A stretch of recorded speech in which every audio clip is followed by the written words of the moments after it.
Like, you have no idea how powerful cutting Joe Biden's presidential hair would be. And it's like...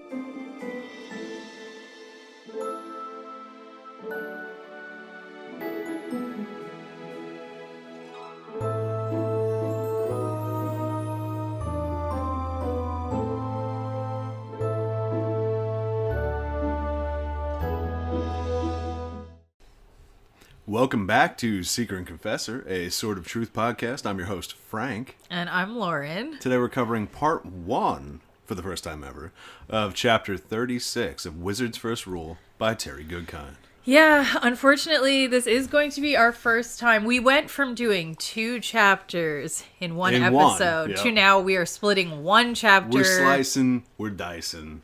Just like the Sword of Truth into 2 episodes. Damn, yeah. Yeah.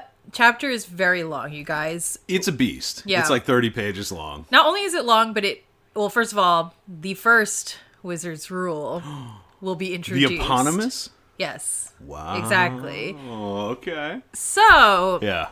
We're going to have a lot to say about that. That will be happening next episode. We didn't want to hit that and be like 2 hours in and very tired. Running out of steam? No. Yeah, because I want to give it a lot of attention. It needs it. It's the name of the book. So clearly it's important. Should it be? We'll discuss this on the next episode. Yep. But yeah, so we're going to split it up. We based it on like how long our notes usually are. Many pages, it was getting way too crazy. Yeah. So that's what we're doing. We may be doing we have a lot of like unresolved questions you guys ask, questions we're asking during the episodes that we keep like following up in our like regular life. Yeah, like conversations or like in comment sections, and we want to actually like take that stuff and kind of condense it. So, well, honestly, the opposite. I think we want to flesh it out. I'm sorry. That's what I meant. I meant like realize it. Yeah. So, we're thinking about doing an episode that we'll release in the in-between week where we're just kind of going back, talking about things that we were like questioning and actually like looking up the information. Like we said, what the hell was Michael's speech about? What was it about? I totally remember. And how does it tie into the current political issues that are occurring with the Westlanders army? Right. So like we actually want to look that up and discuss it. So anyway, probably going to be doing that. So, whatever. I don't know. If you guys are interested in that, we'll probably be putting it up. Yeah, a little bi-week errata sort of section. Yeah. What else you got? What's in the grab bag today? Yeah, on top of that, everybody's been very, very active. Yeah. Lots of new people who are binge watching, commenting. You guys are awesome. Also, the boys are showing up. I complained. Men show up when you say they don't show up. I know, baby. There's no better way to get men to present themselves as, I'm here, when you go, where the hell are all the men? All the ladies have been the ones in the comments, chatting. Yeah, you know. Well, since the fan mail feature, it seems maybe... Okay, relax. Since the fan mail feature has been turned on, honestly, I think that everybody is following the lead of King John, our the Lord. Cow farmer. That's my take. King John. So, the fan mail has been a lot of men. Thank you. Yes. And excellent. Then, on top of that, like, we've been getting men commenting. So, we see you guys. Thank you so much for watching, commenting. Showing up. One of the comments was an audio listener who was surprised when they came to YouTube and saw that we do not have very many followers. You know? It is shocking, actually. Yeah. And, well, to that, I say thank you for thinking and assuming we would have more. It does seem like we deserve that. Yeah. I said, I replied, but I think we're too niche. It's so niche what we're doing. Not only do you have to have heard of the series, read it, I guess you didn't have to, but that's going to be most people who bother listening. Of course, yeah. On top of it, then you also have to, like, think we're funny. You gotta think we're funny. You gotta be like, you gotta like the series, but not enough. Right, exactly. Because if you like the series too much, you will piss you off. So yeah, it's a very specific type of person. We're here in our tiny little cubbyhole of the internet. But I like the group of people we have are incredibly dedicated, have a lot to say, very engaged. Intelligent, exactly, nice. Accomplished. That too. So, I'll take that. I'll take a small little group of yappers over creeps in the shadows and a big subscriber number. Nobody wants creeps in the shadows. No. I don't need these shadow things watching me while I'm trying to make my way through the Narrows. Like, get out of here. Get out. Just get out. Sort of hit them with the flat side of the sword of truth. Our followers are the Night Wisps. And... Oh, wow. Our Charlings. God. I don't know. Listen... I come up with names like nothing. We don't have to stick with that. We don't have to. And you guys all saw me cry over Char, so you know that means a lot. Yeah, that's true. Right. Okay, so 2 things. We got fan mail, and then I also just want to shout out that Fire Mage Hits, our resident funny man on TikTok, has done a face reveal. Big face reveal. Big reveal. He made a video, face and all, handsome face and all. That's not all. And he was singing... Big, beautiful face, big, beautiful voice. And he takes requests. Big, beautiful Beauty and the Beast. He's doing show tunes over there. He's doing Disney musicals over there. And yes, he is taking requests. Yeah. And he has the voice of an angel. You thought he was just an AI artist. You thought he was just a pro gamer. But he's actually also a hot singer. Yeah, you thought he was just leaving really funny comments on the Secret Confessor TikTok. Not so. He's also singing his heart out. We knew about the mage, and we knew about the hits. But now we get the fire. Damn. But the songs could be the hits. They could be the hits. Damn. I don't know. I know. Well, and anyway. His voice is the magic. All right. He's taking my request. He's saying I can go the distance from Hercules. It was beautiful. Fantastic. You guys should go listen. Yep. Please follow up. Okay, so then we also got fan mail. This one from Louisiana. Are you near New Orleans? It says where you're from. I could literally look this up. I don't know why I'm asking. No, you're a little far. Those southern states are huge. Yeah, never mind. But love your state because I love New Orleans. Me and Frank love it. Yeah, like really obsessed. We're going to try and go maybe in November, December. Don't stalk us. Anyway. Hey, or do. I don't know. I didn't mean you, Louisiana person. You could stalk us. I just meant everybody else. Yeah, they could stalk us. Anyway, they said, I found this podcast and caught up in a week. Haha. See, more binge watchers. Yeah, I mean, that's a lot of us. I can't imagine. You're just chugging it down. I didn't know that we would be bingeable. I kind of thought it was going to be way too mundane. Yeah, it's like almost 60 hours of us. Yeah, so that's really appreciated. I do not take it lightly that you listen to that much of us, any of you. Thank you. It says, we feel exactly the same way about these books no one in my life has read. Same. Yeah. Nobody knows the series. Not a single person. Loving the pod. Don't feel bad about the Terry Bash moments either. I finished the series, and he has earned it. He has earned it. Based.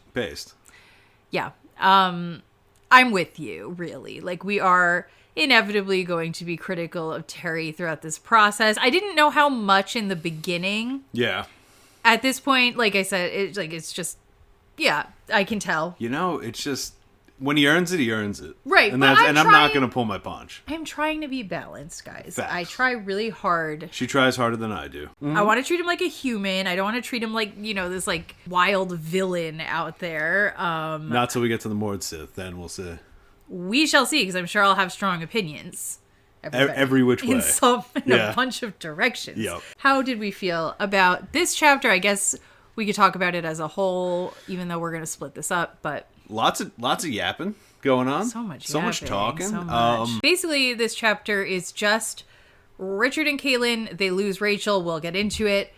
And Zed, surprise, he shows back up. Yes, we'll get into it. And it's just a lot of Zed, Caitlin, and Richard arguing and catching each other up on what the fuck's going on and kind of making plans for how to handle the Dark and Raw situation. That's it, right? That's it. Yeah, especially this first portion. Yeah. But so, like, the chapter on a whole, it's always good when a recurring character that you like comes back in a fantasy book. It's like you're always waiting for it. When it happens, it's nice. It felt nice. It felt good to have him back. I have to say, though, I feel like There's a lot of weird things that I noticed, that like idiosyncrasies in Terry's writing. Yeah. When it's just Kaylin and Richard. Yeah. And when Zed comes back, suddenly things feel more even. They're not as like... Really? I don't know, stark and literal. I really don't agree. Interesting. I feel like the opposite. Huh. I feel like I can kind of get in this groove with Richard and Kaylin, where it's like the romance of it all and the sweetness elements that are there. And like they are weird, don't get me wrong. They're weird. They're weird people. Yeah.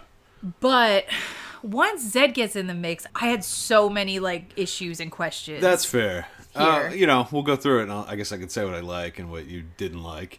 I feel like, the opposite. Zed showed up, and I was kind of like, oh my god, we're like doing more annoying shit than we were. Oh, there's a lot of annoying shit. Maybe Zed as a character just annoys me. Maybe he does. I don't know. Yeah. Well, yeah, maybe I don't know. He doesn't when he's rizzing, and he doesn't when Mr. Rizzler didn't bother you. No, not at all. Like, I guess when Zed is fun Zed, I seem to like when him. He's serious wizard Zed, you're like, no, I find him insufferable. Well, that might be how wizards are in this world. I don't know. Maybe they are, but I don't have to like it. No, you don't. Chapter 36, we left off with the Richard and Kaylin entering the Wayward Pine to find poor little Rachel and her baguette. Yep. And bread defense karate going on. Yeah, Rachel's terrified. That's it. And so, yeah, we kind of leave that chapter off with a bit of a cliffhanger of like she like sneaks away, but you're not sure where she's going, what she's doing. This chapter opens with like confirmed Rachel in fact did escape and run away in the girl night. Dipped. So Kaylin's feeling really guilty because she was on watch and she's like, oh my god, how did she sneak past me? Richard couldn't have made that mistake. Well, Richard does like woods guide things. He's doing his Aragorn figuring out where Merry and Pippin went moment. And he's like looking around and he's like, no, it's not your fault. She's so sneaky. I wouldn't have noticed her either. And he gives us like list of reasons why she's so hard to track. I don't know.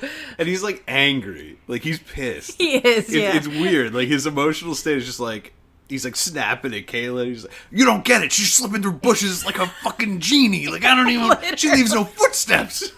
Did you see scratches on her arm? No, because she doesn't get any. Yeah. She's too slippery like an eel. Like he's just... Yeah, it was kind of... goes on a rant, and I'm like, why? Why are you so amped about... I don't know. I was like, I don't care. Like, just say she slipped by. You weren't expecting her to run away. Okay. Let's call it a day. So, yeah, the gut punch moment is that Rachel took the lock of hair that Richard had cut, and he had said, oh, like, you could give this to a boy when you like him, and then she left it on Richard's chest next to his heart.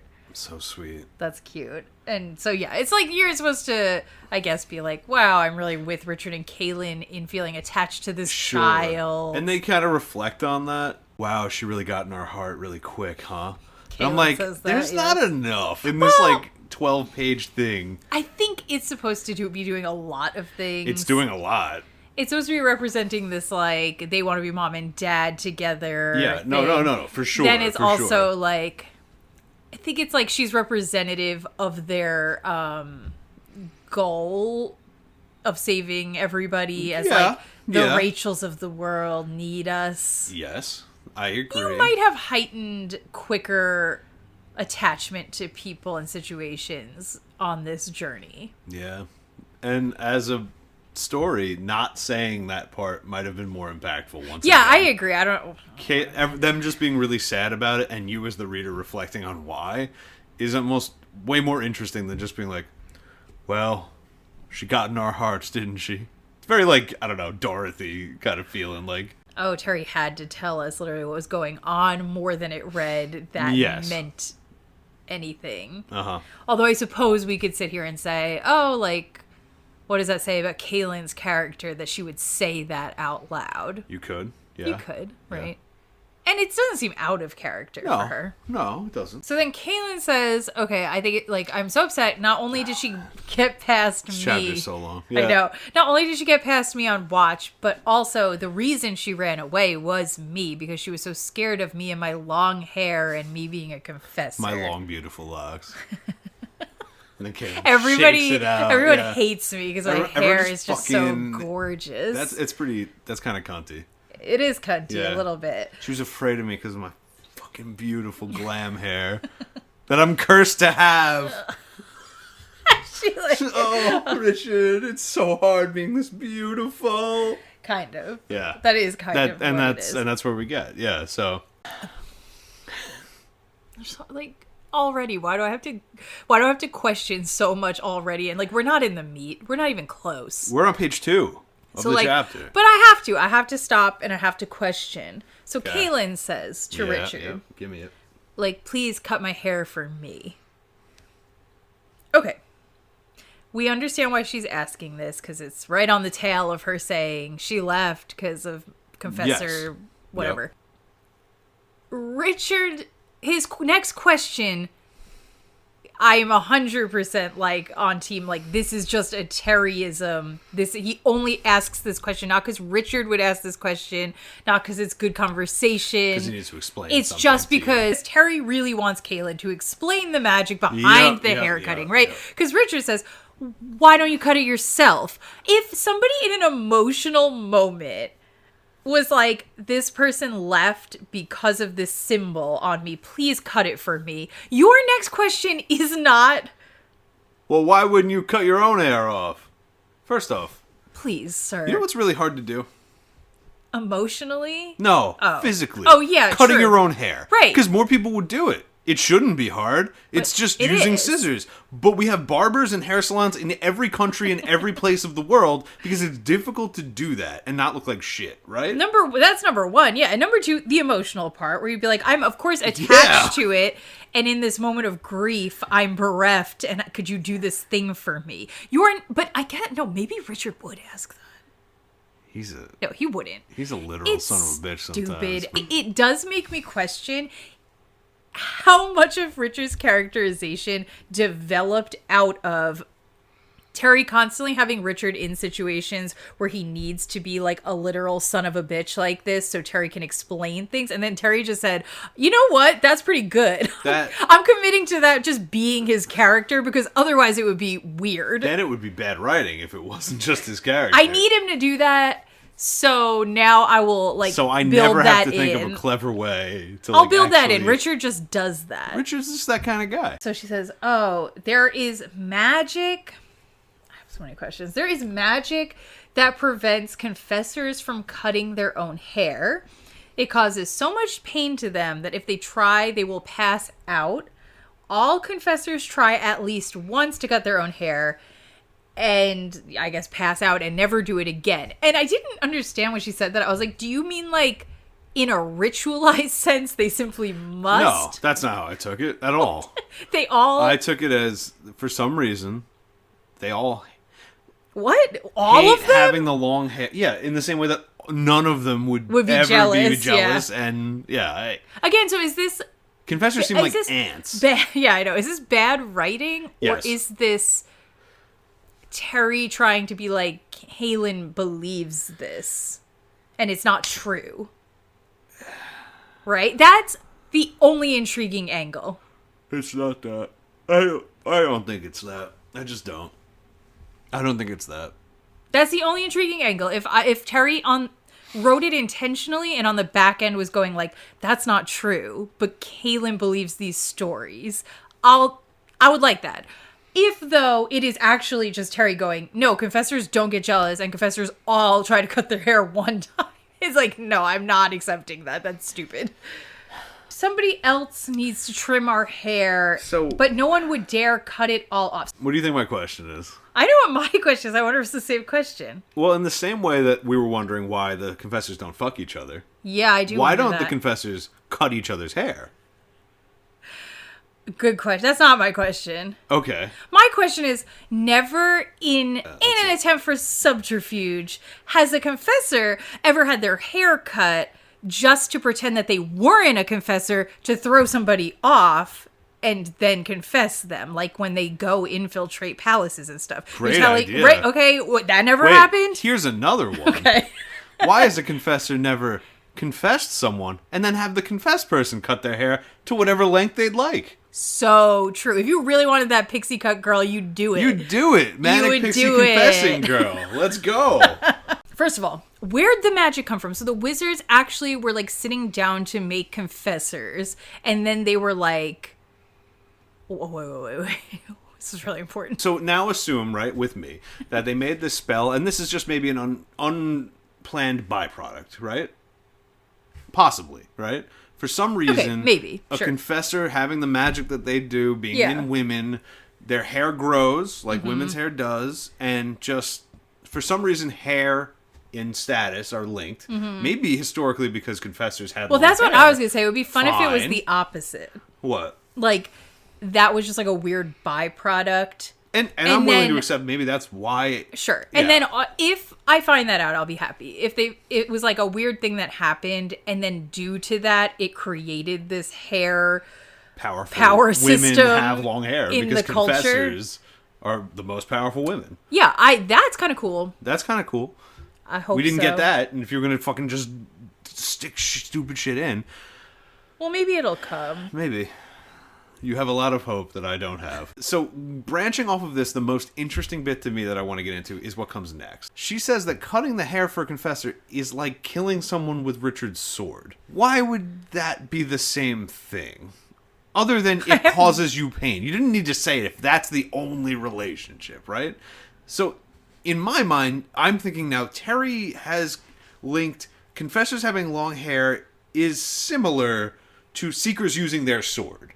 Yeah. Right? That's the only thing you can... Well, we have to... Again, we're going to have to do the path. Does Terry think that? Or is he trying to say something by making Kaylin think that? I don't know. Kaylin doesn't seem to know fuck all about Seekers. So I don't know why she would just make that assumption. I mean, it seems like she, like, knows about them, like, from a historical point of view. Yeah, but nothing, like, practical that helps Richard in his journey. No. So... if we accept that on some level Terry was saying confessors having long hair is similar to seekers using their sword, what does that mean? I have no idea. Try and come up with something, because I struggle. Okay. I think it's going to have to do with the next part that's coming, I guess. All right. You'll get into that if you want. This is it. It has, like, I think it has to do with ownership of your power. Okay. Sure.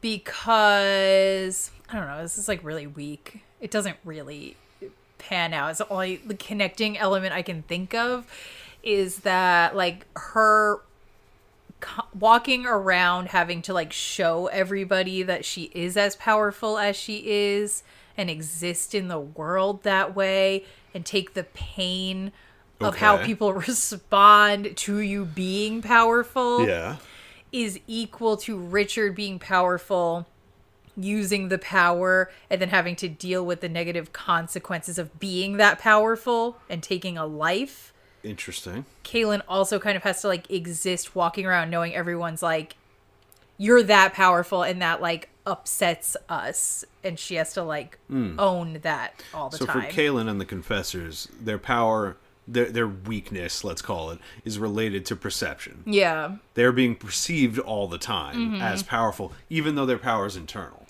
Yes. And seekers are very powerful. Right. I would say... a seeker's power is hideable. That's what I was going to say. You can sheath your sword. But that's why I think Richard can kind of... he has the luxury, I suppose, of not being always perceived as powerful as he is. So when he finally, like, uses it, he gets a huge psychic damage effect. And then Kaylin, but sort of, like, I guess she does too a little, not as much. She takes no damage other than emotional that's what I was reflection. Thinking. Yeah, but that's why having male confessors was so bad. If you have, like, people who don't really give a shit with confessor powers, they're nuts. True. They're super powered. So, like, Kaylin, I don't know. Does that kind of mean anything? That's my I don't know. It's interesting. It's crafting. It's like, I don't know if it makes any sense, and I think it's kind of weird, so I'm trying to figure out what the fuck he was getting at. All I got. All right, well, let's keep moving, I guess. So anyway, she's like, hey, will you cut my hair? He says no. She says, may I know why? the lore. Because I respect you for who you are. The Kaylin I know wouldn't want to fool people by trying to make them think she is less than she is. God forbid. Even if you could fool some, it would change nothing. You are who you are, the Mother Confessor. We can all be no more or less than who we are, which I guess Kaylin said that, right?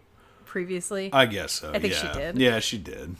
So he's like quoting her back to her. Throwing her fucking words in her face. Yeah. I don't know. How do you feel about that? Like, there's something about that I like and I understand. I don't know. The stakes are high. If girl wants to, like, hide who she is for a little bit.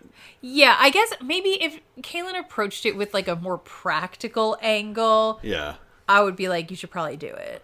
But he's saying no because it was like all emotional, I guess. Yeah, it's like Zed being like, I went to the Wizard's Keep and I have bazooka stones. Do you want one? It'll help you fight Dark and Raw. And then they're like, no, that's not who you are. You use the sword only.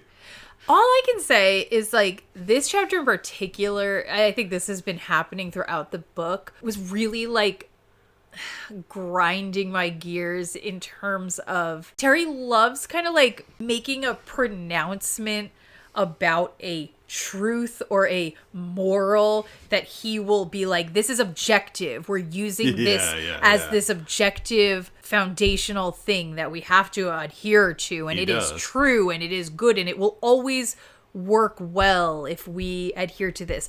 But I'm never like, oh yeah, you know what, that is so, we've really gotten down to the like essence, core, the core element here where I can't think of a scenario in which this would not be true, or even like you wouldn't create a new reason why that time it didn't. Like, I'm just like, this, none of this feels like that was true and worked for this scenario. Mm-hmm. Yeah. You're going to pronounce that, therefore, it is true. Period. But I know for a fact, if I go through these books and I look for something... Like, okay, so I'm saying... Okay, the big takeaway here. You can't be any more or less than you are. You should never try to, like, hide a thing you are. And you should always be coming in just saying, I am this. This is my truth. I will be functioning using that framework for every time. Mm-hmm. If I go through, am I going to find... The crux to the end of this very book relies on Richard lying to Dark and Raw about who he is and what's going on. Right, like, I'm just like, so, am I actually going to go through here and see that is truly how your characters always behave and you never morally make any concessions on that? I don't think so. But, and every time he makes a fucking pronouncement like that, I'm like, okay, but what about this? What about this? To be but fair, what about this? He has made pronouncements in the past. And then Kaylin has. Yes. And then disproved it. I know, but it's so hard because him doing that 40% of the time and then 60% of the time I'm supposed to like accept the thing, and I have absolutely no idea which is which. And each time you could easily probably just take 5 minutes and come up with a reason why it doesn't make sense. Yeah. So do we feel that this book is full of those, and the whole thing of it is him making a big pronouncement like that, and then at some point trying to prove that things actually are subjective by then fucking up that pronouncement? Because sometimes it doesn't really, it's not consistent. That and doesn't I do seem feel like there right. ends up being like a lot of logic that you can't prove objectively, and then he will continuously give subjective reasons why it's objective, and you're supposed to like agree, but then like I feel like even other characters end up being like, that's not true, but Rich will go on like page-long rants about how it is, like I'm talking later in the series. Yeah, I remember just like it would be like 4 pages of Richard being like, but in this scenario and this so actually it is right again, and you'd be like, what the fuck, right? Why are you so committed? But I get so confused. I just like he tackled a hard subject, and I don't think he brought his correct. A-game. And by that you mean truth, right? Yes. Yeah, I agree, because I'm just truth like, magic is a rough place to start. And he made millions of dollars on this concept, but I don't think he did a very good job with the concept. I don't. At least so far. Maybe we'll get to a place where we're like, all right. It's all coming together. It's coming together. So far, I'm just sort of like, We're not going to get to it, but yeah, like later, we'll talk about it next episode, the like tree murder. Oh, man. The tree murder. Yeah.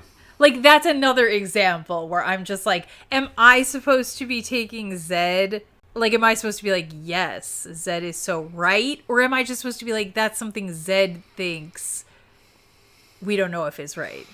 Wizards think it, I guess. And they're smart because they can make blue fire. All right, so Richard shuts her down. He won't do it. He refuses. And she says, most men would really want to cut a confessor's hair. Which I said, would they? What does that mean? I don't know. They're going with this thing that, like, every man would secretly love to dominate a confessor. If they could kill me, they would love to. All men. And Richard, I feel like it's like you're taking a million things out of context where you're like, he found out yesterday that you were a confessor. Yeah. He doesn't know what that is. It's like me hanging out with Joe Biden and then Biden being like, oh, everyone would love to cut my hair. Like, you have no idea how powerful cutting Joe Biden's presidential hair would be. And it's like, I don't know who you are. You just told me you're the president of some country, but... In this example, I'm not from not here. No, I'm sorry. Joe Biden? And I'm a Martian. Yeah, go back. But it's not like that at all because there's no power associated with Joe Biden's hair. You know, the most coveted job in America, Joe Biden's barber. What are you talking about? I'm putting my application in. I want to cut the presidential hair. Okay. All right. Yeah, whatever. So then they're talking about Rachel and her running away, and they remark that she didn't take her blanket, she didn't take any of the food except for the bread. And Richard says she's definitely not going to Horner's Mill, and I don't even think she has a grandma because when I told her not to go there and that her implied her grandma's dead, she just did not care, which is true, right? You might pick that up. Shouldn't take a seeker to figure out. No, not at all. That's just like any adult talking to any kid. Yeah, no, Kaylin here and a multitude of times in this chapter, Terry decided Kaylin's bimboification switch was on. Goes all the way. Randomly, he's just like, Kaylin's so stupid. It's always someone in the chapter. Yeah. And it's never who is running the chapter, because I feel like that's a little too close to Terry to be you have water on your cheek. I'm just crying. Why are you crying? Kaylin's bimboification just it makes me so sad. Yeah, Richard's just schooling Kaylin in his observational skills now. I'd say she was running from whoever cut her hair like that. That's what Richard says. Kaylin says, her hair? Huh? I hate this. This is dumb. This is just objectively bad. This is mansplaining. I feel like I did not like this chapter upon reflection. That's fair. There's just too many things about it. She was running from whoever cut her hair like that. Kaylin's like, what, her hair?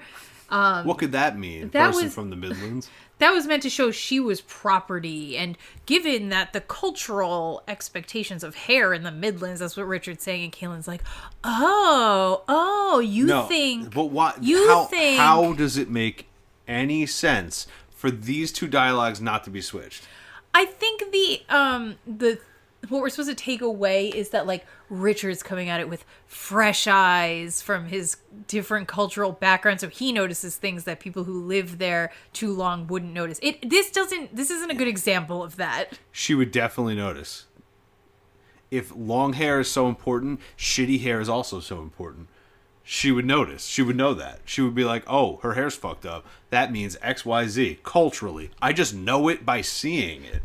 I would Richard's think. For some reason able to see it, and instead of being like, did you notice her hair was all fucked up? And that's why I cut it, because it was all jaggedy. What could that mean? Instead of being curious about what the meaning could be culturally, or he could be he comes up with the reason that she's unaware of. I think he could even have come up with it himself, and Kaylin could have said, I agree. Oh, great observation, Seeker. I'm very impressed that you saw that. I don't think it's impossible for Richard to come to that conclusion. This, Brandon does this a lot, where he'll have a character be so witty and just see through something, and then another character would be very smart of you. Yeah. And that's totally fine. If Richard just said I think that means this, am I right? And Kaylin was like, good call. Yeah, that's definitely what that meant. What is the choice to make Kaylin a dumbass here? Just all of a sudden, she's stupid. She's going to continue being stupid the rest of the whole chapter. I'm not sure why. Yeah, this part too. So Richard says, this all whatever's going on here with this girl being weird has to do with that loaf of bread she had. Why could... Come on! What are you yelling at first? Terry can't let you have a single thing. Richard could have, like, in the back of his head been like, that was weird. And that would be fine. Yeah. But you gotta be like, I know that there's something very important about that loaf of bread. Yeah. Reader, don't think for a second I didn't catch that loaf of bread is so important. Right. What am I supposed to read it and be like, Richard's so smart? I guess it's weak, even just Richard coming up with all of this and saying it this way is, like, weak writing. But I guess I'm just more outraged at how dumb Kaylin is through the conversation more than anything. I would care so much less, again, if Richard was being annoyingly forward about this and Kaylin was just, like, yes girling him. Yeah. She's not. So it's even worse. He's like, yeah, like, she had that special doll. She let us touch that doll, no problem, but not that loaf of bread. So that's a weird sign. Which, like, yes, you would probably pick up on how weird that is. Richard knows that there's no grandma and she was lying to them. She knows that she's running from something very important. Yeah. He knows that the bread is at the center of it all, and he knows that her hair was cut in a bad way and she was beaten, and that means she's property of someone, so she's scared of someone important like Kaylin. Sort of. Kind of puts all that together, and Kaylin goes, huh? Talking about the bread, he says, if Rachel had a knife, she would have used it on you, which is such an extreme thing to say. So but extreme. maybe, I get what he's saying. If Rachel had a knife, she would have cut you with it when you were going for that loaf of bread. And Kaylin says, this was the part that annoyed the shit out of me.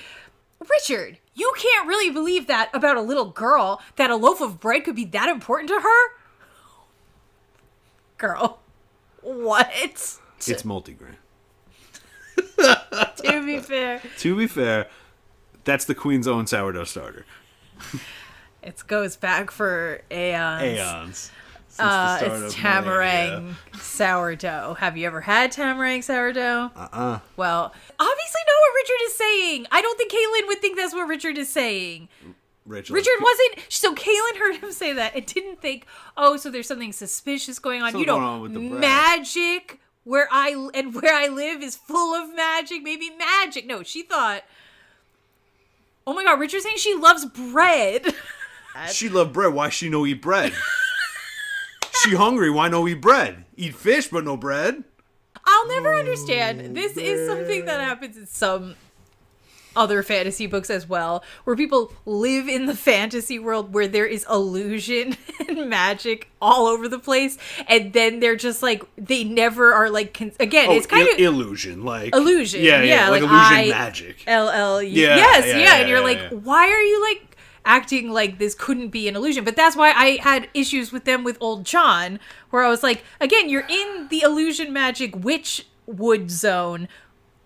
No part of you thought maybe it's fake. They're learning, all right? They didn't have Sister Spider yet. They didn't have foolproof ways to see through illusions. Sister Spider's weaving her wicked web to dispel illusions. The only way. Sister Spider's coming up, okay? Yeah, I know. Frank's referencing something we haven't gotten to. I'm so sorry. Whoa. To name drop Sister Spider like that. Yeah. Oh my God. Anyway. So after all that, they figure all the plot out that they needed to figure out, but they don't just enough directly tell you, so that we're right at the precipice of it when we get to it later. Richard says, there's something going on, and that loaf of bread is at the center of it. And then Kaylin's like, okay, so we're going to go after her to figure it out. No. No, we're not. Oh, okay. Honestly, glad we wasted 3 pages. Good call, though. You should not go after her for that amount of... I like just the suspicion of little girl lying with weird bread. But that's why this is annoying. That's why this is annoying. Little girl lying with weird bread. No, you shouldn't prioritize that over getting the last box of Orden. But the last box of Orden I know, and the bread, and Richard's pretty sure there's something going on with that bread. I would be very mad if Richard had said, I bet the box of Orden's in the bread. Not just an editor. Terry needed, like, a subtler. Someone to just be like, hey, dude, let it be subtle. But, okay. Hey, dude, have Richard in the last listen. chapter say, something up with that bread, in his head. And that's it. I know, but at the same, like, agreed, that is very much what I would consider good writing and what I would prefer. But, like, what if my man he doesn't want a subtler. He's like, no, the point of my book is that I don't want it to be subtle. He's allowed to write like that if that's what he wants. I'm not. It just makes it worse. I agree. Yeah. But not to him and not to some other people, too. And it was on the bestsellers list. Right. So not to a lot of people. I don't know. I like to think that it was hitting all the things that we like about it. My brain says, oh, it got popular because of those elements, despite this part, people like just like not noticing it or caring so much. But I don't know. Maybe that's not true. There probably is a subsection of people that are like, I like it because of that, not despite it. You're right. So that's true. That might have been his goal. Yep. All right. So they're not going after the box, even though they're not going after Rachel, even though they need to go after the box and she has it. So they're going to go to the queen. Whatever. So yeah, they're walking. They're walking through the woods, and Richard's feeling something's making him a little happy as they go. What is it? I think it's the webs and all the trees. It's all those spider webs he's seeing. Yeah, he just sees them and he's like, I used to get really annoyed when I walked into tons of spider webs because there's just so many across the fucking trail. But now I can't help but look at them and say, Sister Spider, thank you. Thank you for protecting us. Thanks for watching over us, Sister Spider. You eat the mosquitoes. Thank you, Sister Spider, he said to himself every time he passed one now. All right, I have some thoughts. Okay, yeah, please go. Well, he's thinking of the spiders as his guardians now. Yeah. As opposed to when they annoyed him, Sister Spider. So he's a cleric of Lolth now. Okay, yes. I have to get that in there. This felt really weird to me because it was so not how Richard has ever thought or spoken. Something about this was so bizarre. Like, it really stood out where I was like, huh? Since when do we ever talk or think like this? Never. Well, so then I was like, okay, maybe that means it's meaningful or something. It'll come right back, but yeah. Yes, it will. In true fashion. Terry Good. Yeah, that pissed me off the way that... Yep. Like, I just found it very bizarre. Well, it's atonal for Richard. It's really like, oh, suddenly you have this like pseudo spiritual naturalist connection to the world. Well, maybe it's like supposed to be sort of like I guess emotional or character development through the journey. It's the choice of Sister Spider. Sister Spider really threw me. Richard doesn't talk like that. He doesn't feel like that. Not at all. If he looked at them and said like, ever since old John, the spiders have been comforting where they used to be annoying. That wouldn't be weird. Wouldn't be weird at all. And then even though it just comes back and I'd be like, all right, it would feel better than this, which feels like I don't think Richard ever talks like this much at all ever again. Yeah, like I would even accept Kaylin thinking this. I would accept Zed thinking this. Well, Kaylin's always talking about the Great Spirit and all that sorts of for sure. I would accept Birdman talking like this. I don't know why. I just feel like Sister Spider's really going to be like locked into my brain now. I'm getting a Sister Spider tattoo. So they keep walking. He's reflecting on his love of the spiders. They feel really guilty about abandoning Rachel, and they keep kind of going over, like, could we have done something differently? Should we have gone after her? They finally, for the love of God, start to plan out by talking what they want to do once they get to Tamarang. This is what we've been complaining about, that they don't seem to ever on their journey say like, hey, what should we do when we get there? Before we get there. Yeah. I'm happy to see they've started doing that. What are the cultural norms? How do I get in? Richard says, Zed told us to stay away from Dark and Brawl. We have no power or defense against him. What if he's already at the palace at Tamarang trying to get the box? Kaylin's like, okay, yeah, maybe he will be. I'm going anyway. And then Richard's like, okay, yeah, but maybe we should, like, think out what to do if that's the case. And then Caitlin basically is just like, I've already thought of this, and I just accepted that if he is in fact there, we will be dying, and that's it. Great play. Great plan. I mean, it seems like you might as well just try to come up with something. Glad you're back, Chief.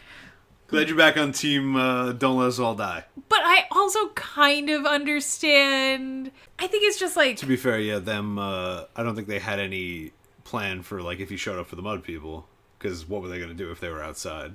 Nothing. They would have got nuked. They just kind of, like, don't make a plan. And she's like, trust me. Trust. If Darkner Hall's there, we're dead. And he's like, oh, I guess you're right. They are looking for a wayward pine. They can't find one. They find, like, a little, like, hole in a rock. These do sound cozy. They tickle my child brain where I liked finding natural... Little nooks. Yeah. Nooks, yes, exactly. Natural nooks. So Richard catches rabbits. Kaylin's making stew. They're hanging rabbits out. than what they know what to do with. What are they going to do with all these rabbits? Right, they have so much meat. And then out of the woods comes who? Zedeckis Zool Rizzander. Here he is. He's back, in the guys. flesh. He's in back, the old boys. saggedy flesh. He's here. I'll take that. There he is. He says, I'm starved. Let's eat. Oh, ha, ha, ha, ha, ha. Yeah. Funny old wizard. And we already did this, so...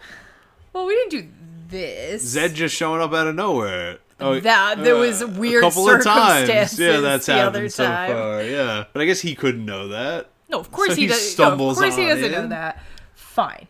Richard immediately pulls out the sword, points it at him, and Zed says, "What's this?" Okay, I get that Zed doesn't have some of the other context. Yeah, no. But He's got no context. once again, we are in The Midlands. magic Yeah. world, Uh-huh. illusion world. Uh-huh. Zed, you sent this man on a very dramatic, complicated journey. Dangerous journey, in yeah. which he has no idea what magic anybody, even if none of the other Zed shit had happened, this seems reasonable to me. He's just like, put that sword. What are you doing? Come on, Richard. What is this? I think it's reasonable for Richard to be like, I'm not sure it's you. I just need to see if it's you. Yeah, I think it's hella reasonable. The way we prove that, not. Well, we get a little help from our sis. It doesn't make... None of this makes sense. In this world, we've already seen from Shota that people can make it look like a human is there and make them say and do things, and they are in fact not there. And cast spells. Old John is proof they can look like a human being, You look like anything you want. act like them, and then in fact they are a big monster. Yep. So everybody... And this is just two random occurrences. Correct, and everybody in the Midlands would be aware of that. Something like that, especially the highest ranking wizard. Right, so I would think, if anything, Zed should have sent Richard in and been like, hey, just so you know, be careful, because people aren't always who they seem. You know, magic. Richard says, back up. May I inquire as to what you're doing, my boy? My boy. Just, you know, I guess I feel like you know what he's doing. You know what he's doing. Everything here makes sense to me. It's not weird. I've been called by you once, seen you once, and neither was you. I'll not be tricked the third time. I'll not be the fool. That's Richard's explanation. Okay, so, like, you're Zed. I think he should have already been able to figure this out, but now you really should understand, right? Yeah, you get what's happening. He tells him to walk in between two trees. Zed still, after giving a very direct explanation, won't do it. He says, I will not. Sheath your sword, my boy. Buddy, just answer the fucking questions. But that's what I'm trying to say. Like, Zed doesn't like being bullied and refuses to explain himself. Then you better come with, like, hold person spells ready, because you're gonna get attacked sometimes. I just don't understand. Why would you not be like, oh yeah, let me just prove to Richard that it's me? Yeah. Everything's apparent. It's as laid out as you could ever wish for it to be. Zed's just being curmudgeonly now. He's curmudgeonly the whole fucking chapter. I was sick of this man by the end of it. Wow. Anyway, then Richard says, if you don't walk between those two trees, I'll sheath my sword in between your ribs. Which, only time, really in the future. I like Richard when he's being sweet to Kaylin, and I like Richard when he is in, like... It's on the list of top 10 coldest lines from Richard in this book. Yeah, like, sure. I love when Richard's just going crazy hard. It's the anger of the sword. Zed does it. And then, so The illusion is proven real. Okay. Because Sister Spider's magic. What it has proven is that it is not. So yeah, he walks in and we have used spider webs far too many times. At this point, Sister Spider came through, proved that Zed is not a hologram. Hologram, yeah. Great. I understand that that's a good first step. I don't think that's the only form of magic that could be about. It's not just, are you a hologram or not? If not hologram, then definitely real guy. Richard's doing like coding, and he's just like, I only know this to be true. But he doesn't. The Calthrop is proof that that's not true. Oh, no, wait. Old John also couldn't walk the spider. Wait, how does that even make sense? He was a physical being. He was bigger than his illusion. It doesn't make sense. Oh, he wasn't there? He was there. Yeah, I don't know. He was like inside and smaller just by being larger. I'm trying to understand. Okay, so, all illusion magic is holograms? In this world, it seems to be, yeah. But also, so that's the only time the spiderweb helped with the hologram, right? So people walk through spiderwebs and then you know they went through there. Yeah. Or people don't walk through spiderwebs and they're a hologram. And they're a hologram. Yeah. So all you've proven now is that Zed is not a hologram, not that it is Zed. That's what I'm trying to say. Now you have to start interrogating him. Well, he doesn't. He just says, oh, yes. No, he says, I'm so happy to see you. I'm so glad you're here. I'm so happy you're all right. Why would you write it like that? I'm so happy. I'm so glad. I'm so happy. One sentence. Like, one. Like, what are you doing? I don't know. Well, okay. This irritated the hell out of me. I thought maybe he was gonna... Okay, trust me. Do Sister Spider test for sure. Get that out of the way. But I think we could ask him a couple of questions. Why don't you hit him with a stick? Why does it have to be a spider web? I don't know.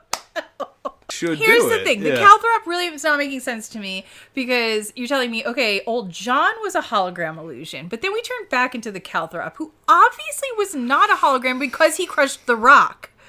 So he was there in the flesh. Why did he do that?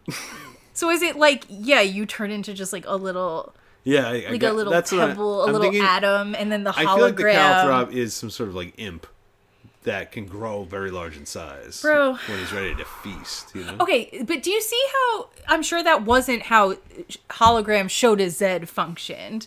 No. And Calthrop illusion is now functioning differently. So once again, I'm just saying, it seems like you're not a hologram can't be the be-all, end-all of the magic here. Old John is the only evidence of spiderwebs not working on certain illusions.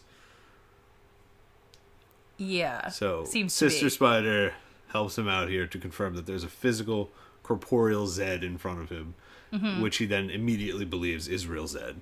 Which it is, I'm pretty sure. Right. If it's not, I don't care. But if it wasn't, I'm sure Terry would have chastised all of us. So Richard hugs him. He's so, as he's said multiple times, he's so happy. So happy. We have so much to talk about, but Zed's like, yeah, we do, but I need to eat. Yeah, you ain't kidding. And Kaylin says the stew isn't done. Zed's like, that's not a problem. He sends some blue magic at the stew, which makes it. Yeah. He Instapots it. Yeah, he does. He has Instapot magic. It's like a first level spell. It's easy for him. Yeah, he cooks the stew real quick. And it tastes good. Richard asks Zed how things went with Addie. What? Zed blushes and says they got along fine. And he's like, what sort of question is that to ask? What is this? I don't know. I was like, okay, what? First of all, Zed does not... His characterization thus far has not suggested to me he'd be embarrassed about flirting with women or having sex with women. He seems to be like loudly and confidently owning that. Yeah, that's what I was saying. Yeah, but now that he had sex, he's like, a little bashful. Or maybe just like so coldly being called out for no reason. Do you like that stud we left you with, Zed? You like her? I know you liked her leathered hide. You get in those cheeks, Zedicus? Kaylin's like, what the fuck's going on? Richard's just like, I know he did. I know he got those fucking cheeks. Oh my god. Yeah. So Richard says, I didn't mean anything by it. It's just that I couldn't help but noticing that Addie is a handsome woman and interesting. And then they had this weird back and forth, him and Kaylin, where he's like, I guess we're really supposed to be like, Zed is grumpy, right? Yeah. What is this? I've eaten 3 and I still don't know what it is. And then Kaylin says, Tavaru, don't you like it? Didn't say I didn't like it, just wanted to know what it was. That's all. Which, like, okay, that's you fucking codger. Like, a little calm the hell testy. Like, I thought that was interesting flavor text. We don't get a lot of. So this was weird. I actually kind of liked that level of flavor text. It's something that's lacking. Oh yeah, intensely. 100%. Right, like that gave me some information about Zed's characterization that actually feels nuanced. I agree. And they never speak to each other naturally like this. I was like, oh, this is the sort of thing that is in like Brandon Sanderson and other fantasy books like constantly that gives it that like lived in feeling. Yes. And it's so bizarre to just have it like thrown in one time that you're like, oh, I yes, actually please. think, and maybe what I liked about this chapter is that it reminded me of future books. I feel like he does really love being in Zed's shoes, Terry, and I think he kind of writes him in a nuanced way. So Zed's like his favorite D&D character. I think Zed's his like OC, like his main OC, and Richard's just like a vehicle of like what he considers to be true. Really? Like, I think he's or an relating to him, both you know? of them. It's his Magus and his hero, you know, like so. But I think he really. Zed's more fun Zed's to like more be fun. in his brain. Yeah. One interesting element, I don't know if it means anything to you, but I think it's interesting in the last chapter, they had a host of a young girl who came and ate all of their fish. Yes. And then this one they have an old man who comes and eats all of their rabbits. I don't know if there's some sort of like, oh my God. I don't know, symbolic animal thing that you can think of there. But now we've got. Well, Rachel did throw her key in the river. Someone else is going to throw something in the river. No, doesn't Richard throw the tooth somewhere? Oh, yes. You're right. That is. I didn't even think of that. That's That's true. Funny, actually. Wow. And then Kaylin and Zed seem to be rabbit coated. Okay, wait, give me, yeah. Seem to be fish coated. Interesting. Okay. That's it. Why are Zed and... I don't know. They just keep... It was just because Kaylin snared the rabbit. True. And then Zed's eating the rabbit. Okay. I don't know. I made that up. All right, that's just something. So see if we notice fish or rabbit symbolism as we keep going forward. Well, anyway, I was like, wow, okay, Zed is really grumpy, but also... I don't know. There was something about that I was like, ooh, Terry. If I were the editor, I would be like highlighting that. I would be like, could you do that more? Could you do that more, please? Give us way more of this. Yeah, like I was like, oh, that was good. It was literally 2 lines. A brief. I got so excited about it. You got so excited. I loved it so much. I was so happy. Yeah. So then he's like, oh, Addie gave you a night stone. They're dangerous. You guys shouldn't use that thing. And then we get the list of Benny Hill music confessions. Yes. Have you been doing as I said? Have you been staying out of trouble? That's what Zed asks. Okay. Yes, obviously not. Is that how we left off with Zed saying...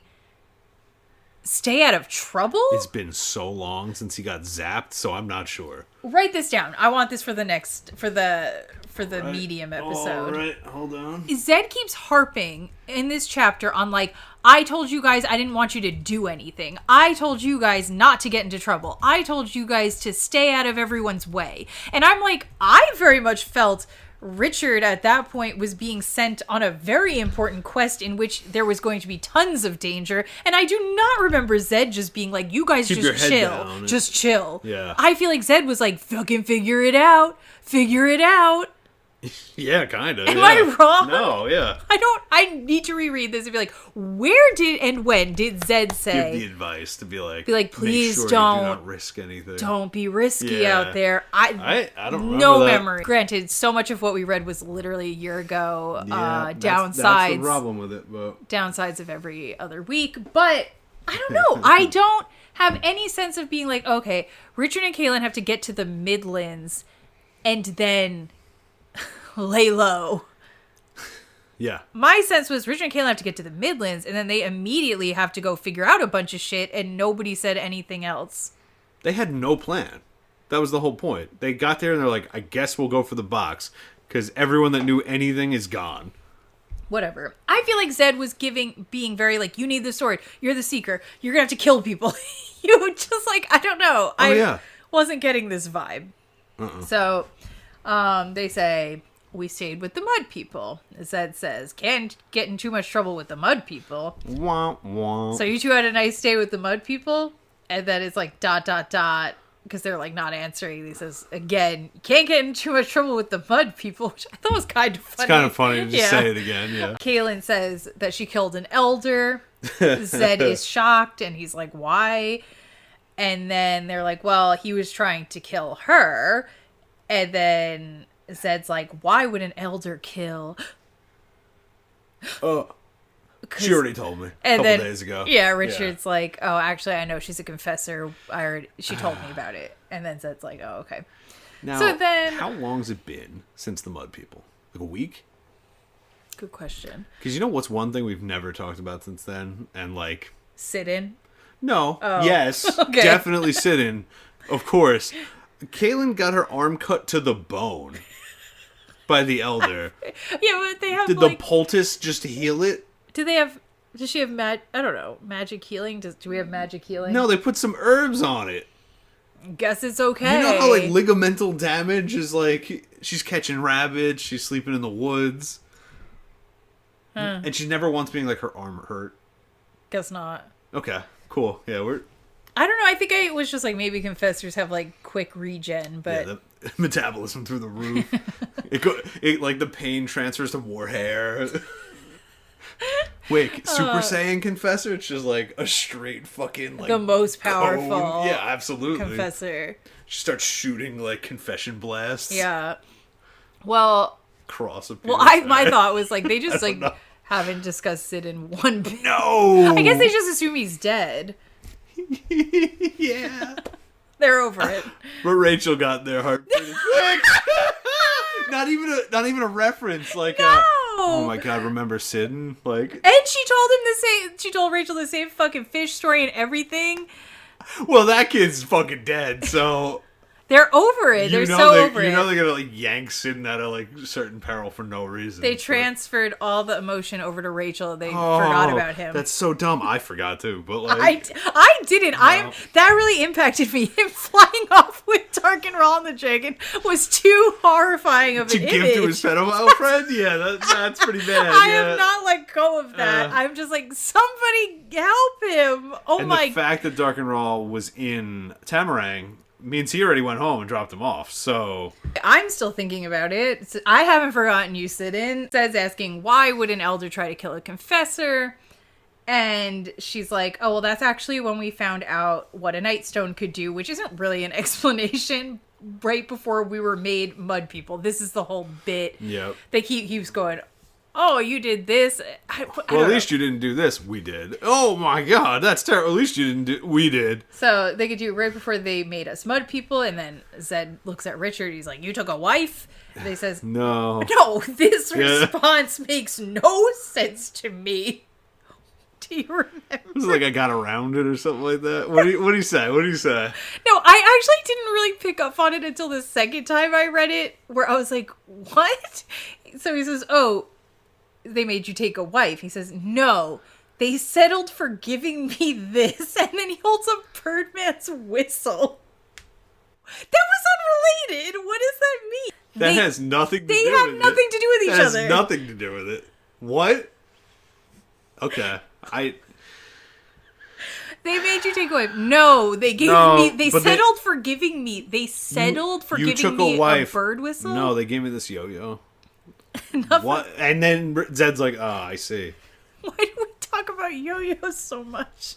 Why is Zed on the up and up of the fucking mud people's, like, cultural norms, too? He does seem to know a lot about them. So did Caitlin, though. Caitlin travels the world talking to the leaders of societies. Knows a lot about culture. Okay?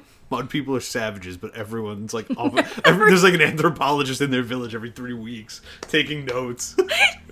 It's the one tribe.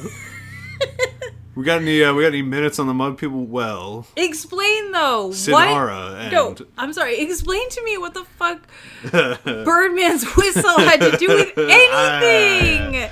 I don't know. Richard just pigeons just fucking start dive bombing. They didn't say. Sister Spider's eating. They did not say. Oh, you won't take a wife, but so instead you must learn bird whistles. Anyway, I don't know what the fuck. Why did it come back also? And I thought it was weird because the tooth necklace is going to be important in this chapter later. And so, like, the fact that he's got the bird whistle necklace and he Richard reaches in and grabs the bird, but not showing the tooth. And then, like, it's so weird. Why did that even come back up? Terry has a duplicating OCD, I think. If I'm going to say something, it needs to call response. It needs to call response. That's good writing. I'm going to do something with the tooth necklace, so I have to talk about the bird necklace. Necklace. We needed them to call a gathering. They called a gathering for you? Yeah, because we're Mud People now. Right before Dark and Raw came. What? I told you to stay away from him. I told you to stay away from him. Then probably Richard has the same... I told you to stay away from him? Hitler showed up on a dragon, Grandpa. I don't know what to tell you. I told you to stay away from him. He can teleport through the underworld and has a fucking dragon. Where were you, asshole? Banging Grandma on the fucking rock nude. And then doing whatever the fuck else. Go fuck yourself, Zed. Which is kind of what Richard gets to at some point. And me too. What are you talking about? I told you to stay away from him? Didn't I just say, I said I was so fucking done with Zed this chapter. He was really pissing me off. Yeah, no kidding. But I was like, okay, the Tavaroot Stu comment made me think we were trying to set up like Zed is specifically ornery right now. Yeah, and it's okay. Like, because I think he is supposed to piss you off a bit. I guess so. Yeah. Right? Because Richard's mad at him. Okay, I don't know. Maybe I like when a character is being shitty on purpose, but I'm struggling with the stupidity of the way he's being. Yeah? Like, I'm just like, I get you're in a mood, but would you actually be this dumb through the mood? I would think you'd be smart and in a mood. They're different. They are different. You're right. That's my dilemma. If Zed's just being an asshole, by all means, but I want Zed to be a smart asshole because he's smart. He's coming across like dumb. Okay, yeah, you're in a bad mood. Does that make you a dumbass? I don't think so. Well, Richard says we didn't exactly invite him in response to him saying, I told you to stay away from Dark and Raw. He says, what did the ancestors tell you? They told us to go to Shota. And then Zed asks Caitlin, well, why would you ever bring Richard there if the whole point of you is to protect him? Yep. And then she's like, I didn't want to bring him there. And Richard tries to defend her. And he's like, I made her do it. Yeah, and he did. And he's like, well, we had to figure out where the boxes were. And she did, in fact, tell us where the boxes were. Yep. You jerk.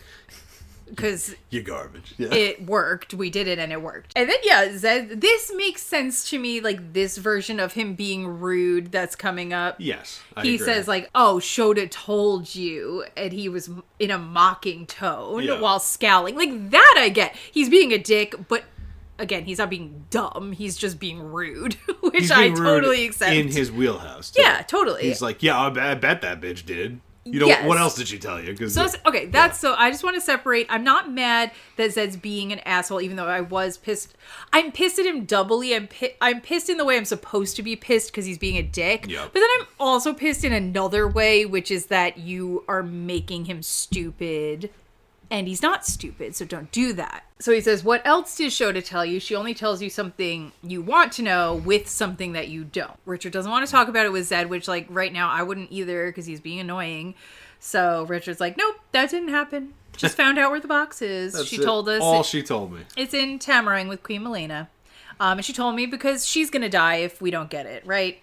And so then... Good thing to come up with. Totally. Yeah, Richard and Zed glare at each other, and Richard's like, he definitely doesn't believe me, but whatever. I don't give a fuck. I'm not telling him. Yeah. Richard goes on his rant here at Zed, because he's pissed the way you just were. It's not quite as rude as what you just said, but it's rude enough. You told me you wanted me to get us to the Midlands and that you had a plan once you were here.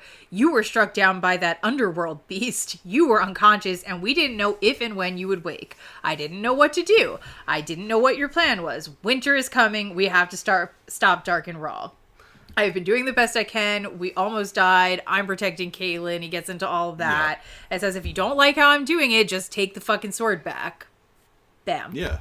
You bitch. Valid. And I like that Game of Thrones reference, too. Yeah, all of that is absolutely accurate. Zed is being highly critical. If we even take out his dumbassery, he's being highly critical, and you're like, hello, what'd you want this man to do? And I'm gonna go back and find out exactly what it is that Zed said. Yeah. Leading into this, to see if he even did say that shit. I don't feel like he did. I told you to stay away from him. So Richard says that whole big thing, and then he like storms off, and he's kind of like tearing up. He's like frustrated. Uh-huh. Fair. Yeah, he throws his plate.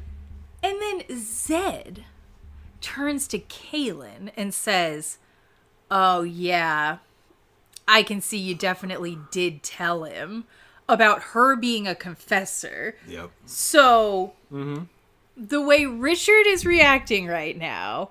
Not at all to do has with nothing what Zed to do did. with Zed's little piss boy attitude, but instead is the result of Kaylin telling him she's a confessor. No, girl, that was you being a little asshole. Take some ownership, old man. He doesn't want to. I think this is meant to be, and you can have issue with this because there's issue to be had. I think this is meant to be romantic. I think that what Zed is implying is that their connection and bond is so strong that Richard's mental is totally fucked now. And it's not her fault. It's just like, I see what happened. So Zed had nothing, like... all those things wouldn't have gotten Richard this mad. Who cares? Without but that. Who cares? Quite frankly, who cares? Well, Kaylin should have said that. Then Zed says, I'm sorry, my boy. I guess you've been having a hard time of it. Even without all the Kaylin shit, you think? I guess. Your dad died. Yeah. I showed up. Your house exploded. I said, the world is ending and you're the only person who can fix it. Your dad was also, like, guts pulled out murdered. And I need you to go fucking find and kill that guy. Also, he's Superman. Also, he's ending the world. Yeah. Also, you need to go into the magic world you've never been to. Don't worry, I'll help you. Just kidding. Cocked. Immediately. Like, yeah, Zed, come on, please, sir. What? He's stressed. And then he thought he found the girl of his dreams, and then she's also untouchable. So, like, nothing's going good for my boy. Don't call him a boy. Give him a hug. Give him some magic pep. Well, you know, Richard's so, like, Zed's this father figure. I love him so much. And it's like, I don't see him father figuring at all. Richard says, I killed a man with my sword. Zed's like, I'm sure you had to do it. And then Richard's like, actually, I didn't. Yeah. I wish that were true, so. Because it's like the guy that he killed when Kaylin... It's the only murder so far, right? I guess so. Kaylin could have confessed him. He didn't know that, so whatever. And then he says that he's upset, Richard, because he enjoyed killing the man. Zed's like, well, that was the magic of the sword. And then Richard's like, I'm not so sure. And why is Zed being so dismissive of this? I feel like that's something interesting there. That he enjoyed it? Yeah, I think Richard's like, I'm noticing something here. Well, I guess from Zed's point of view, if you're like, that is consistently an element of people who have this sword, they all describe that, you'd probably be like... Yeah, but like, why can't it be like, it latches onto the thing in me that likes that, which everyone has. Because I guess he was like, yeah, I know. I knew that was going to happen. Tell him. Tell him that. The amount of things he has not been told. Yeah. Then Zed apologizes, which like he could have just done before instead of blaming it on Kaylin. And he's like, oh, sorry I took my anger out on you. It's actually that I'm angry with myself. Sure. Okay. Sure. Yeah.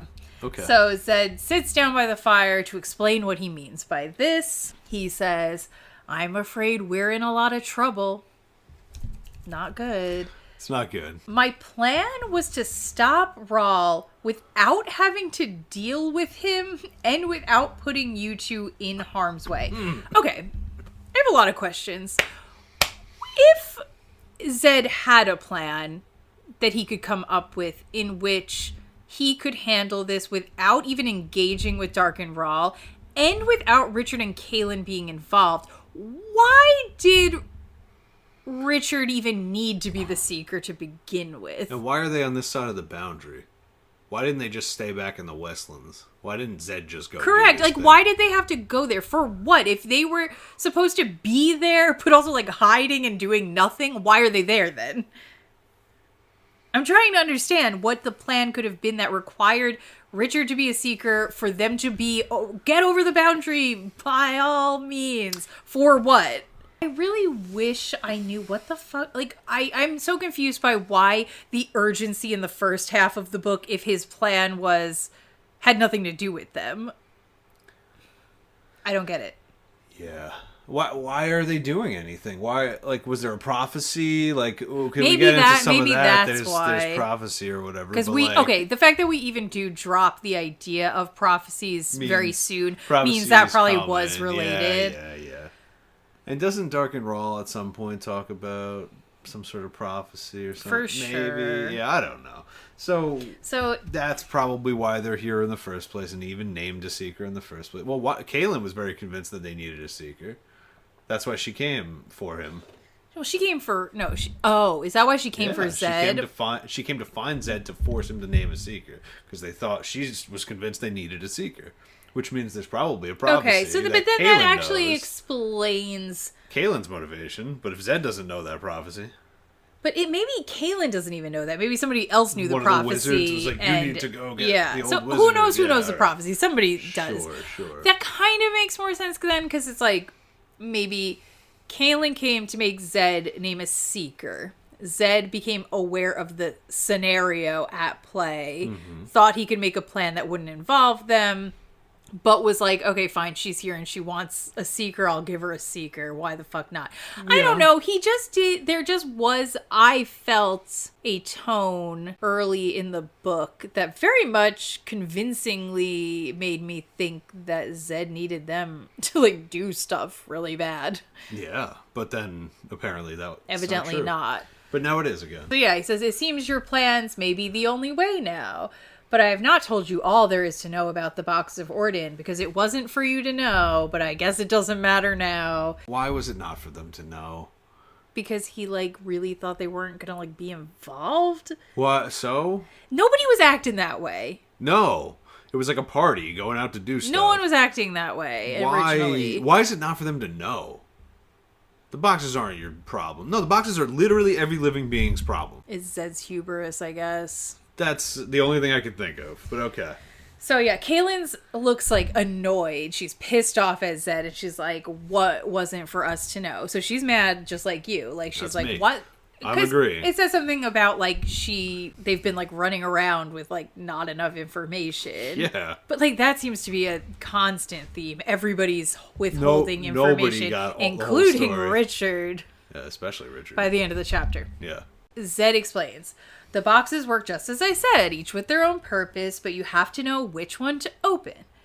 That is the part I know. It's all in a book called The Book of Counted Shadows.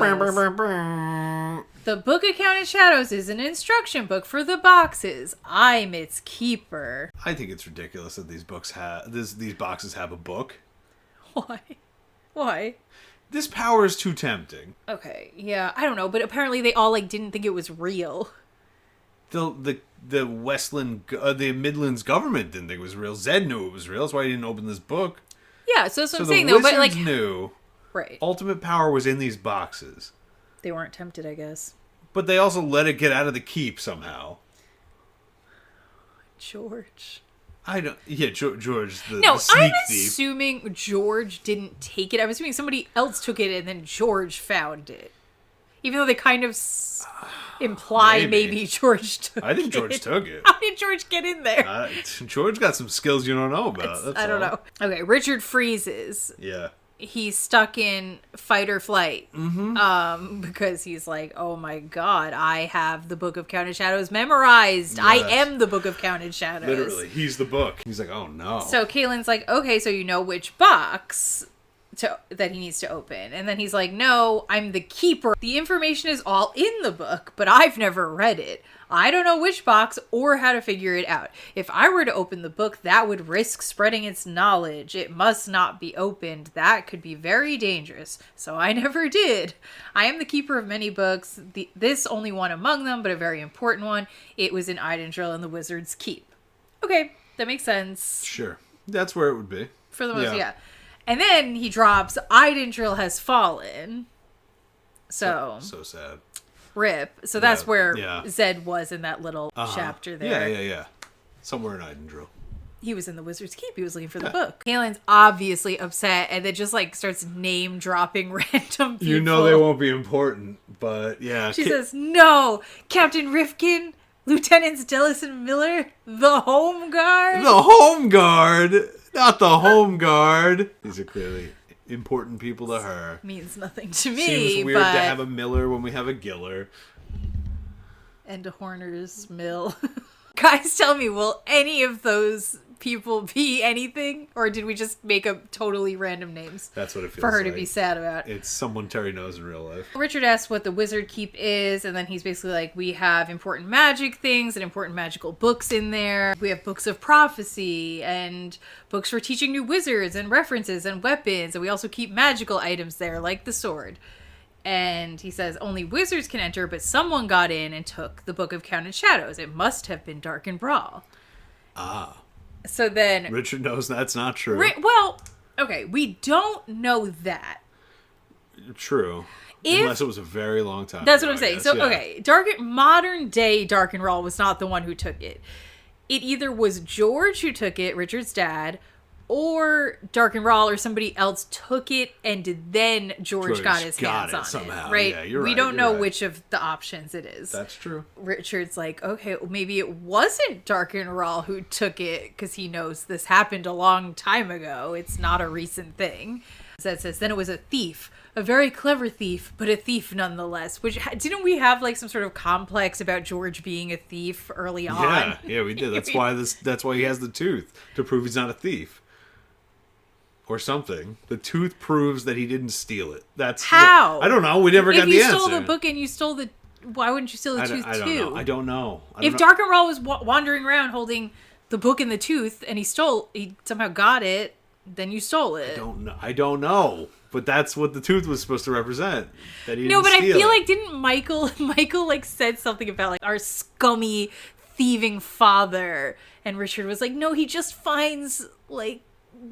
Yeah, then he went on an inner finds monologue about antiques and gifts. How like the tooth proves that he didn't steal the book. I think. Should we add it to the list? Yeah. Hold on. Okay. Guys, another Fire Mage Hits video dropped. Oh my god, he's singing Phantom. I know. Well, wait. No, you gotta wait. Yeah, you gotta I'm doing wait. it now. All right, come on. Guys, it's a musical interlude. Sing once again with me. It's so strange. So strange. My power over you Yeah. grows stronger yet. And though you turn from me To glance behind the Phantom of the Opera is there inside your mind. Oh my god. Fucking Fire Mage killed it. Hits. Whew. Oh my god, he's getting more requests. Eddie just asked for something from The Greatest Showman. Yes. I don't like that Richard doesn't. He questions what is the Wizard's Keep. Why? I mean, it's just Richard being, the tool that he is. To move the education of to give the plot along. To give us answers. And then we're just supposed to think Richard's, again, it just got just built so into his character. literal, His utility in the story is helping. part of his characterization. Yeah, that's nuts, but that's what it is. This is the President's Palace. What is a President's Palace? It's where the President confirmed does business in the palace. Oh. Thank you. Oh, a lot of talk about the President today. Yeah. Well, my fellow American. So Richard asks if the book of Count of Shadows will tell them how to stop Rawl. And, like, Richard should be pumped about this information, really. Huh. Right? He should be like, oh, God, great. Which, honestly, he's been sleeping on the Book of Count of Shadows knowledge this whole time like a weirdo. It doesn't make sense, because if the entire purpose of the Book of Count of Shadows is to tell you which box of Orden to open, Richard should just be like, I got this. Wait, this is easy. Nobody is better suited for this than me. Why wasn't he like, this is fate. I know this book. Not when Zed says it, like the whole time. The book's gotta be like, if it's keywords, it's like box of Orden, box of Orden, box of Orden, open this box of Orden if. Right, my dude's like, oh, they mentioned Confessor once. In the beginning. I remember. The opening of the boxes of Orden. Do you remember the many times it must say something about the boxes of Orden? It's an entire book about the boxes of Orden. Are they like calling them something else? If you control F, will we not find Orden in there? No, it's got to be in there. I don't know. I doubt it. What is his reasoning for having not mentioned this to Kaylin at this point? He's not allowed to tell anyone because George said he just don't tell anyone. Secret. Yeah, I guess.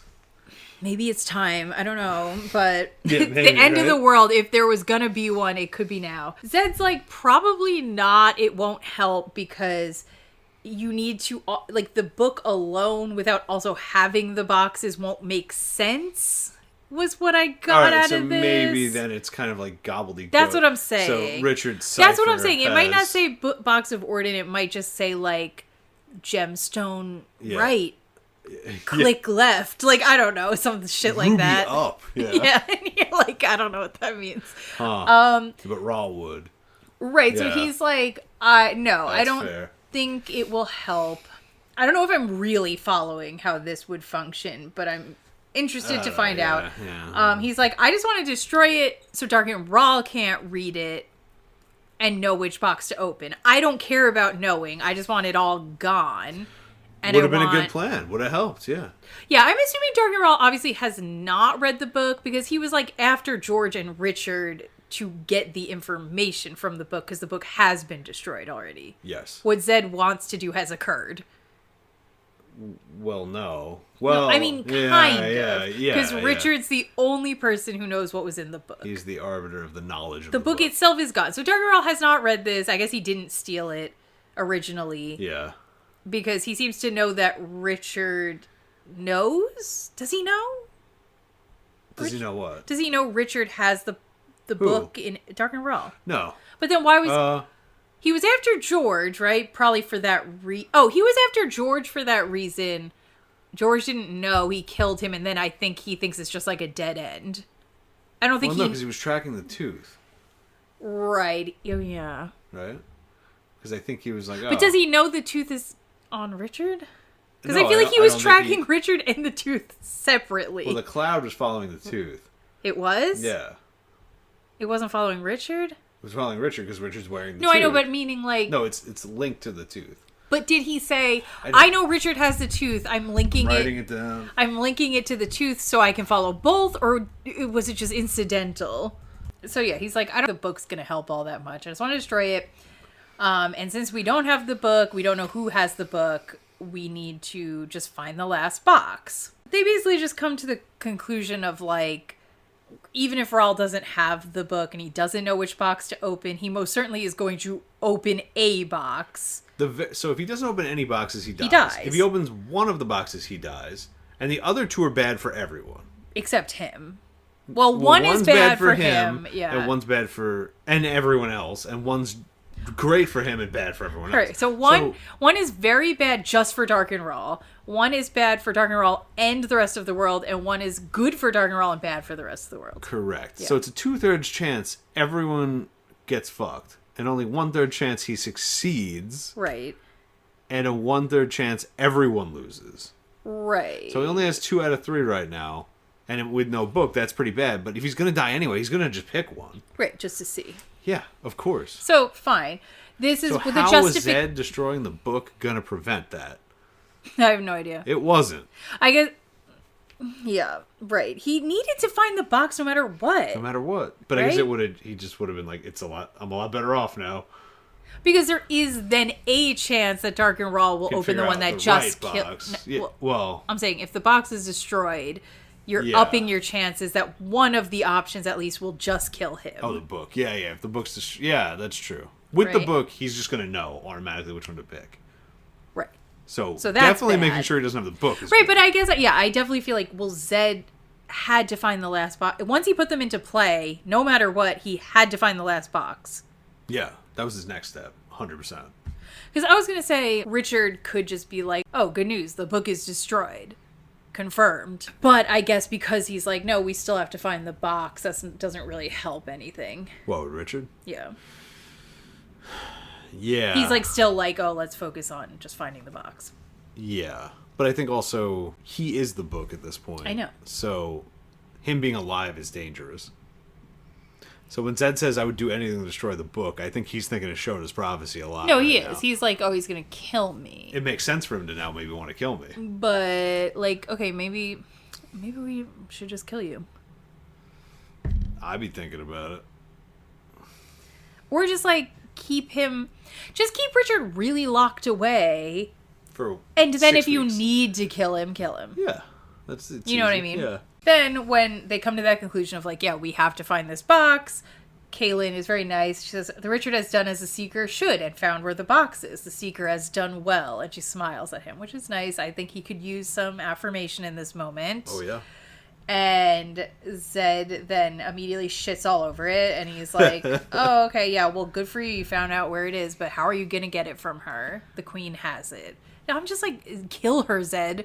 He said, I don't know, you're literally the strongest person around besides Dark and Raw. Murder her. Yeah. Anyway. What else are you going to do? So then Kaylin says, the snake in the silver robes sold his service to her. What an interesting way to describe Giller. Yeah. The snake in the silver robes. We got fish, we got rabbits, and now we got snake. Zed obviously knows what she's talking about. He's like, oh my god, Giller went to Queen Malena? She says, he is my wizard. Leave this task to me. I will deal with him. So then you're like, oh... We didn't know that, right? That Giller was Kaylin's wizard. I don't think directly. I think it kind of felt like maybe, but... So he abandoned Kaylin. Which is a big move. That's a bad thing to do. A bad thing to do. And interesting to consider, like, Giller's personality and Kaylin and be like, oh, wow, they were, like, really close at some point. Yes, yeah. And then you understand why she's, like, so mad at him, right? They say that, and Richard starts thinking about, he's, like, still hung up on the book, and he starts thinking about how, like, oh, my dad must have taken the book to keep this information from Dark and Raw.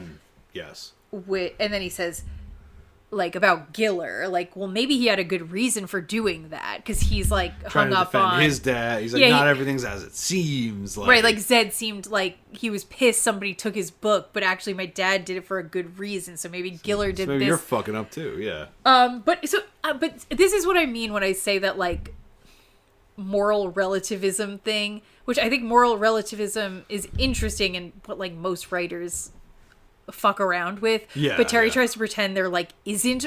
No, it's more. But I don't know. He tries to act like he's obsessed with moral relativism, but then is also obsessed with trying to create these moral truths. Yeah, you're right. And I'm confused by which one he's committing to. Maybe neither. Richard going out of his way to be like, things aren't always as they seem. Maybe he did this for this reason, blah, blah, blah. I feel like in another instance, actually, it's going to happen later when we talk about the Westlands thing. That is bad to think. Yeah, I know. Do you know what I'm saying? I agree. Like, it's like Richard questioning, like, well, maybe they didn't do it out of badness. Maybe they actually did it because they were trying to do a good thing. I have so many problems with the numero uno rule, but... Yeah. But, like, today. I don't know how to explain it. Like, sometimes questioning, like, maybe this actually isn't bad. Yeah. We're like, amazing, brilliant. Yeah. Oh, my God. And then other times it's like, you're a fucking idiot. You're an idiot, and maybe you make fascism happen. Like actually, it's like, what? Wow. Well, how am I supposed to know when I'm supposed to do that and when I'm not supposed to When do Terry that? would have drawn the line. That's your fault. Yeah, Yep. exactly. So Caitlin's like, he deserted me and left me for a quad, which you're like, yeah, that's bad. That's bad. He's like, well, sometimes people do things for reasons that aren't what they seem. Maybe he just thought the box was more important than you dying for the quad, which kind of. Yeah. And then so Zed kind of like entertains it, and he's like, oh, maybe you're giving us a new perspective, and maybe Good. we'll have an ally when we go to Tamarang. You hear that, Bimbo Kalen? Yeah, but Zed literally in quotes says, he knew what the boxes were about. What does that mean? What does that mean? The boxes that could change the world. He knew what they were about. How much did he know?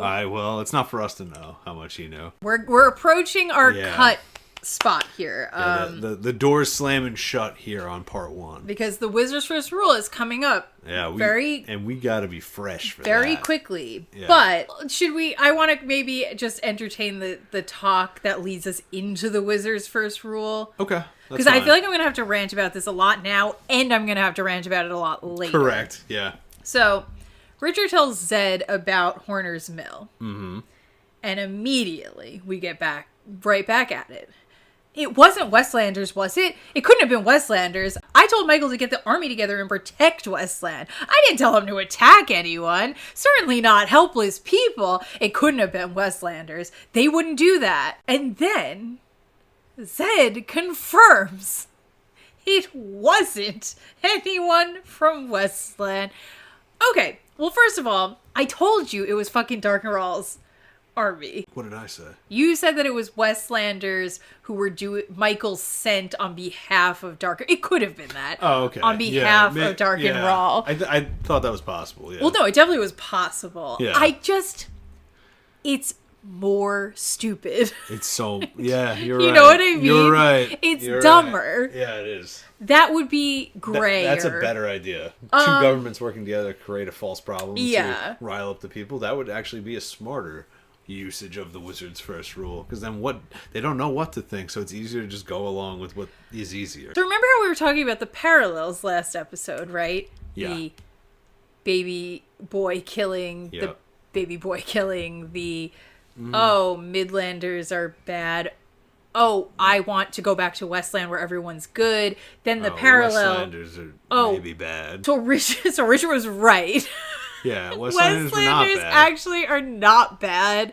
Thank God. He should have been. He was right to say, fuck the Midlands. Let's go back to Westland. Apparently, like, yeah. I don't know what sort of message that is. I almost think this is like a red herring, like a theme red herring. Okay. Where you're kind of like, oh wow, Richard was right. And then like Michael's going to blow it all up in the end. Yeah, I mean, he will, right? But yeah. Like, Yeah, I guess. Like, so that's going to be our Uh-huh. spot where we go, oh, look, everybody could be bad. I think. Yeah. That makes sense to me. But it feels really weird to like have created a thematic parallel that then you just like go back on. I agree. Yeah, it seems like a waste of time. I think it is so weird that the messaging here, and as we continue on to the next episode, will continue to be a whole set of people can be good, and you should be 100% sure that they are good, and questioning that Is bad. is bad. What? A whole country? They're all good. Richard should never have considered that the government of his country might be doing shady shit. Apparently, yeah. They would never skirmish with small villages. Why not? I don't know. It doesn't make sense. I'm just really taking issue with this. Richard thinking that there was no way that could have been Westlanders should not get reaffirmed as, yeah, that was the right way to think about that. That makes no sense. Of course it could have been. Of course it could have been. You take the most peaceful nation on this planet, right? Yes. Let's say Sweden. And you open up a... Julian's there. Oh my God. He would never. I have to believe this, but now Right. it might be untrue. So, say a magical portal opens up, but connecting it to the Fey realm. Yeah. And the Swedish people are interested in exploring the Fey realm, and they come across a village. You're telling me there's no chance No chance. they would ever skirmish? Well, No, because Sweden is neutral, so, like, why would you even question that? Like, And it's like... what? And you're, like, thinking, oh, maybe, like, the Pharaoh... No, this is, like, effectively, like, it's filled with magic and horrible creatures. It's also even worse because it would have to be, like, you're from Sweden and have, like, personal interest in believing Sweden to be good. Yeah, that's... Yeah. You know, where True. you're like, yeah, so the message is, like, your over-the-top, bizarre nationalism is correct. You're absolutely insane, over-the-top belief that this whole ass country of people wouldn't do a bad thing is correct. Until it's not later. Right, and then it's even weirder because you're like, it's not going to be true. So why did why is this message coming through here? I don't know. So like in such an intense way. I don't know. I don't have a good reason. It just feels weird. This is Richard's- what happens when you're trying to find truth. Richard is being crazy right now. Do not gas him up like Zed. What? They would never do... They definitely could. No, and in fact, in his rule, which I assume applies to all people, not just people from the Midlands. Yeah, I It's would not think. like the Midlanders are blank. Yeah. No. So why are they any more or less gullible than the people over here? They shouldn't be, right? This is an absolute. Yeah. Zed is presenting a rule for rule. reality, Yeah, for humanity. So why couldn't they do the same damn thing? When Richard's like, they wouldn't do that. Zed Why should not? absolutely say, they definitely can. They didn't this time. No, exactly. But they absolutely can, will, should, That is exactly. blah, blah, blah. I'm even okay with being like, honestly, no, this time that's not what happened, and whatever. But Richard, of course, it could have been them. course it could have The been fact that Zed in a bit is going to reinforce you shouldn't have thought that is crazy. Even thinking that shows how easy it is for you to fall prey to... No. Huh? No, I should think that. If anything, I'm being stupid when I think That it it couldn't couldn't be be them. Yeah. This is so fucking muddled. I actually can't deal with it. Zed also says, I haven't seen or heard from Michael. Okay. Yeah, all right.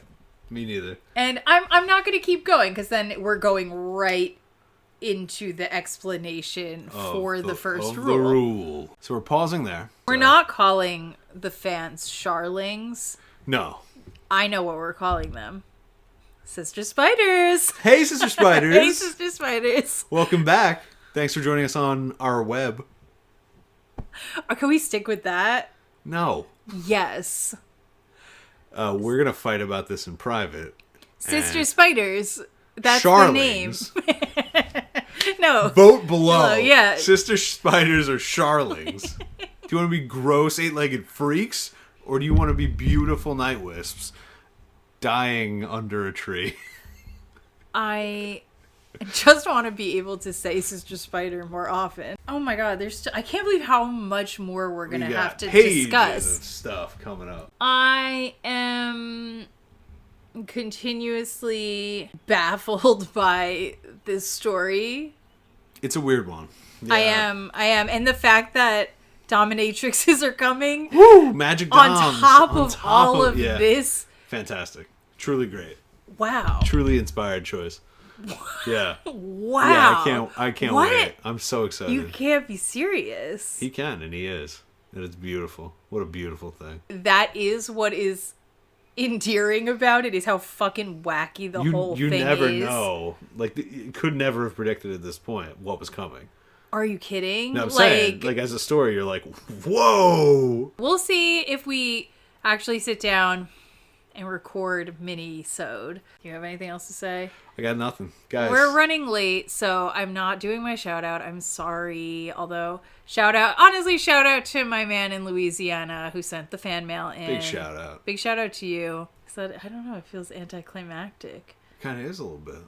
Wait, look over there! And then we can just end it. Okay, bye. Bye.